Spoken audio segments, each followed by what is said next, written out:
আমি তো ভালোবাসি তোকে। লেখিকা সালমা চৌধুরী, কণ্ঠে আমি সাজিদা। 7 বছর পর বাড়ি ফিরছে খান বংশের বড় ছেলে সাজাদুল খান আবির। বাড়ি ফিরছে বললে ভুল হবে, বিদেশ থেকে দেশে ফিরছে আবির। এই 7 বছরে খান বাড়িতে ঘটে গেছে অনেক ঘটনা, যার সাথে সশরীরে যুক্ত নেই আবির, তবে আত্মিকভাবে প্রতিটা ঘটনায় জড়িয়ে আছে সে। আবিরের বাবা চাচারা 3 জন। আবিরের বাবা সবার বড়, নাম আলী আহমেদ খান। তানভীরের বাবা মেজ, নাম মোজাম্মেল খান। ছোট চাচুর নাম ইকবাল খান। আবির তার বাবা মায়ের একমাত্র ছেলে। মেজ চাচা মানে মোজাম্মেল খানের এক ছেলে এক মেয়ে। ছেলের নাম তানভীর খান, মেয়ের নাম মাহাদিবা খান মেঘ। ছোট চাচার এক ছেলে এক মেয়ে, মিম আর আদি। এখনও তারা এলাকার যৌথ পরিবারগুলির মধ্যে শ্রেষ্ঠ। বাড়ির সকলের প্রাণ যেন এক সুতোয় বাঁধা। 5 ভাই বোনের মধ্যে আবির সকলের চোখের মণি। আবিরের জন্মের পর তার বাবা মা দ্বিতীয় সন্তান নেওয়ার চিন্তা করেনি। এইচএসসি পর্যন্ত সে বাড়িতেই ছিল, সবার নয়নের মণি। আবিরের চাঞ্চল্যে মেতে থাকতো খানবাড়ি। আচমকা যেন পরিবেশটা পাল্টে গিয়েছে। 18 বছর বয়সে আবিরের হঠাৎ করে স্কলারশিপে বিদেশে পড়তে যাওয়া বাড়ির সকলের সাথে শারীরিকভাবে যেন দূরত্ব বাড়িয়েছে, তেমনি বেড়েছে মানসিকতার। 7 বছর পূর্বে আবিরের সাথে বর্তমান আবিরের আকাশ পাতাল তফাৎ। দেখেও যেন চেনার উপায় নেই।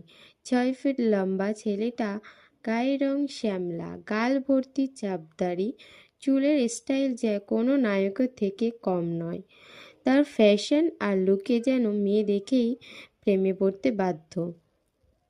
প্লেনে বসে আবির অবলীলায় ভেবে যাচ্ছে অতীতে ফেলে আসা স্মৃতিগুলো, সেই চাঞ্চল্যকর মুহূর্তগুলো এখন শুধুই স্মৃতির পাতায়। মাকে রেখে এসেছিল সেই যৌবনের প্রথম দিকে, যখন তার বয়স ছিল 18। সেই বয়সেই মাই ছিল তার একমাত্র বন্ধু। আজ সে 24 বছরের যুবক। এতগুলো বছর কেটে যাওয়ায় একদিনও বাদ দেয়নি মায়ের সাথে ফোনে কথা বলেনি সে। বাড়ির সকলের সাথেই মোটামুটি কথা বলার চেষ্টা করেছে। ছোটবেলায় স্মৃতিগুলো ভাবতে ভাবতে নিজের দেশে পৌঁছে গিয়েছে আবির। এয়ারপোর্টে আবিরের বাবা আলী আহমেদ খান আর তানভীর দাঁড়িয়ে আছে। তানভীরের সম্পর্ক তার চাচাতো ভাই হয়, বয়সে 2 বছরের ছোট, কিন্তু দুজন দুজনের বেস্ট ফ্রেন্ড আর কলিজার বন্ধু। তানভীর আবিরকে দেখেই দৌড়ে এসে জড়িয়ে ধরল। এই 7 বছরে একবারের জন্য বাড়ি ফেরেনি আবির, তবে প্রতিনিয়ত কথাও হয় আবির তানভীরের। আবির তার আব্বুকে সালাম করে জড়িয়ে ধরে। তারপর বাড়ি ফিরে 3 জন। বাড়িতে যেন হই হই রই রই ব্যাপার। হবে নাই বা কেন, বাড়ির বড় ছেলে এত বছর পর বাড়ি ফিরেছে। রান্নাঘরে বাহারি রকমের রান্নার ধুম পড়েছে মা চাচিদের। হঠাৎ দরজায় আবিরকে দেখে সবার মধ্যে হইচই শুরু হয়ে গেছে। আবিরের আম্মু দৌড়ে এসে জড়িয়ে ধরলেন ছেলেকে। আবেগ আপ্লুত হয়ে মাকে জড়িয়ে ধরল আবির। মমতাময়ী মাকে সেই 7 বছর আগে ছুঁয়েছিল। আজ এত বছর পর মায়ের ছোঁয়া পেল আবির। মা চাচিদের সালাম করলো। সোফায় বসিয়ে ছেলেকে একের পর এক শরবত নাস্তা দিতে ব্যস্ত সবাই। এরই মধ্যে উদয় হলো মিম আর আদি। মিমের বয়স 14 আর ছোট ভাই আদির বয়স মাত্র 10। আদি এই বাড়ির সবচেয়ে ছোট। আবির যখন দেশে ছিল তখন আদির 3 বছর বয়স হয়েছিল মাত্র। ভিডিও কলে দেখতে দেখতে ভাইকে সে একটু একটু চেনে। দৌড়ে এসে জড়িয়ে ধরেছে ভাইকে।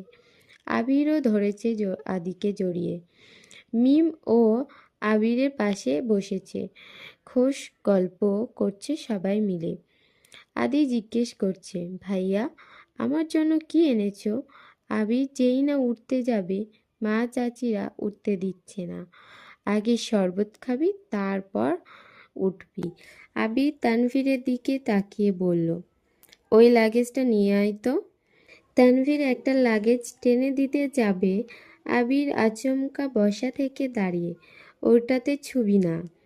তানভীর সহ বাড়ির সকলেই যেন অবাক হয়ে গেল। আবির আবার ঠান্ডা মাথায় বলল, পাশের লাগেজটা নিয়ে আয়। তানভীরও তার কথা মতো লাগেজটা নিয়ে আসলো। লাগেজ খুলে যে যার মতো জিনিস বের করছে আর জিজ্ঞেস করছে, এটা কার, ওটা কার।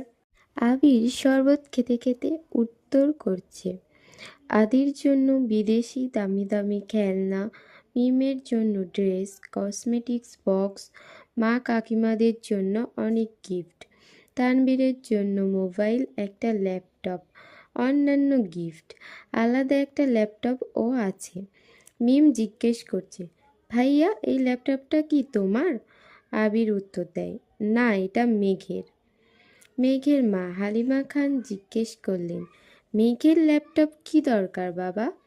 আবির বলল, ওর তো এইচএসসি পরীক্ষা শেষ, সামনে অ্যাডমিশন টেস্ট আছে, অনেক কিছু জানার বা পড়ার দরকার আছে।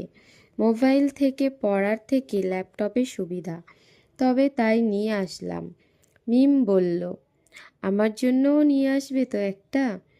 আবির অবিলম্বেই হেসে উত্তর দেয়, তোর 18 বছর বয়স হলে তোকেও কিনে দেব, চিন্তা করিস না। মিম খুশিতে গদগদ হয়ে বলল, ধন্যবাদ ভাইয়া। বাড়ির হইচই শুনে ঘর থেকে বের হলেন ছোট চাচা ইকবাল খান। আবির চাচুকে দেখেই সালাম করতে যায়। চাচু বাধা দিয়ে জড়িয়ে ধরেন ভাতিজাকে। ইকবাল খান বাড়ির সকলের দিকে এক পলক তাকিয়ে নরম স্বরে বললেন, এতদিনে এই বাড়িটা পরিপূর্ণ হলো। ইকবাল খানের জন্য আনা উপহার আবির নিজে হাতেই চাচুকে দিল। বাকিদের জিনিসগুলোও একটা একটা করে দিল আবির। মেজো চাচু মানে মোজাম্মেল খান বাসায় নেই, তাই ওনার জন্য আনা গিফট যত্ন করে রেখে দিল আবির। লাগেজে পড়ে আছে একটা বক্স, যেটা রেপিং পেপারে মোড়ানো, আর একটা শপিং ব্যাগ। আদি জিজ্ঞেস করলো, ভাইয়া এইটা কার? আবির ল্যাপটপের পাশে বক্স আর শপিং ব্যাগটা রেখে উত্তর করলো, এইগুলো মেঘকে দিয়ে দিও, আমি রুমে যাচ্ছি। ইকবাল খান এক পলক সবার দিকে তাকিয়ে জিজ্ঞেস করলেন, মেঘ কোথায়? হালিমা খান উত্তর দিলেন, ও তো কোচিংয়ে গেছে, এতক্ষণে তো চলে আসার কথা। আবির বাকি দুইটা লাগেজ নিয়ে উঠে যাচ্ছিল, হঠাৎ পিছন ফিরে মায়ের দিকে তাকিয়ে প্রশ্ন করলো, আমি কোন রুমে থাকবো? ছেলের এমন প্রশ্নের জন্য মা হালিমা খান হতভম্ব হয়ে পড়লেন। ততক্ষণে স্বাভাবিক হয়ে উত্তর করলেন, তোর রুম তোরই আছে, আজ সকালেই পরিষ্কার করা হয়েছে। আবির কোনো কথা না বলে দুই লাগেজ নিয়ে উঠতে গেল। তানভীর এগিয়ে আসে, আমায় দাও, আমি নিয়ে যাচ্ছি। আবির একটা লাগেজ তানভীরের দিকে এগিয়ে দেয়, নিজে আরেকটা লাগেজ সযত্নে নিয়ে সিঁড়ি দিয়ে উঠতে থাকে। ততক্ষণে দরজায় এসে উপস্থিত হয় এই বাড়ির বড় মেয়ে মাহাদিবা খান মেঘ। মিম মেঘকে দেখে দৌড়ে এসে বলে, আপু আপু, আবির ভাইয়া এসেছে। মেঘ সিঁড়ির দিকে তাকায়, লম্বা স্বাস্থ্যবান সুপুরুষ দেহী একজন হাতে লাগেজ নিয়ে সিঁড়ি দিয়ে উঠছে, শুধু পিছনটা দেখা যাচ্ছে। মেঘ ভিতরে ঢুকে সবার হাতে গিফট দেখে এদিকে সেদিকে তাকায়। ততক্ষণে আবির নিজের রুমে চলে গিয়েছে। মেঘের মা হালিমা খান মেয়ের দিকে এগিয়ে এসে বলে, তোর জন্য গিফট এনেছে। মেঘ তাকিয়ে বলে, কি গিফট? হালিমা খান চোখের ইশারা দিলেন। সোফায় রাখা ল্যাপটপের দিকে চোখ পড়ে মেঘের, ছুটে যায় ল্যাপটপের কাছে, জিজ্ঞেস করে, এটা কি আমার? মিম বলে, হ্যাঁ আপু, এটা তোমার বক্সটা আর শপিং ব্যাগটাও তোমার। ল্যাপটপটা ঘুরিয়ে ফিরিয়ে দেখছে মেঘ, যেন আকাশ কুসুম কিছু পেয়ে গেছে। তারপর শপিং ব্যাগটা একটু খুলে দেখল, দুইটা ড্রেস মনে হচ্ছে। সে ল্যাপটপ আর বক্সগুলো নিয়ে রুমের দিকে চলে যাচ্ছে। এই পর্বটি এখানেই শেষ। পরের পর্ব দেখতে আমার চ্যানেলটি সাবস্ক্রাইব করুন, লাইক করুন এবং পাশে থাকুন। ধন্যবাদ।